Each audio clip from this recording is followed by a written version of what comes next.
Formal na binuksan sa Talisay City ang kauna-unahang paddle court sa Cebu na libreng magagamit ng publiko. Ito'y para mas maengganyo pa ang ating mga kababayang sumubok ng panibagong sport. Yan ang ulat ni Jessie Atienza ng PTV Cebu. 2, 1, Ito na ang hudyat ng pagbubukas sa publiko ng kauna-unahang paddle court sa Talisay City. Pinangunahan ni Talisay City Mayor Gerard Anthony Gullias at Senador Pia Cayetano ang ribbon cutting ceremony ng paddle facility na may dalawang court na kompleto sa kagamitan gaya ng racket at paddle balls.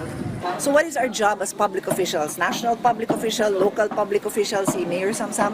We create the facilities, we create the venue, we create the environment for sports to become a part of our life. So this facility has to be built. Let's remember that in the SONA of the President, he mentioned the importance of sports. May multipurpose court din para sa ibang sports activities gaya ng basketball at volleyball. Tiniyak naman ng lokal na pamahalaan na pananatilihing libre ang paggamit ng publiko sa pasilidad para mas maengganyo silang subukan ang paglalaro ng paddle.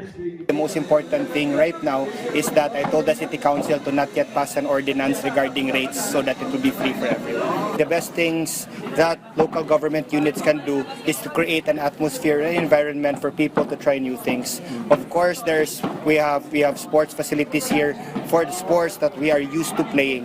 But I think the role of government is to introduce new things so that our constituents can adapt if they want to adapt to new sports and they want to transfer to new sports. Dumalo rin sa ceremonial opening ang paddle national team kung saan tinuruan din nila ang 10 local coaches para sila na ang magturo sa kababayang interesadong sumubok. I would say in the first 30 minutes of training, then you can play.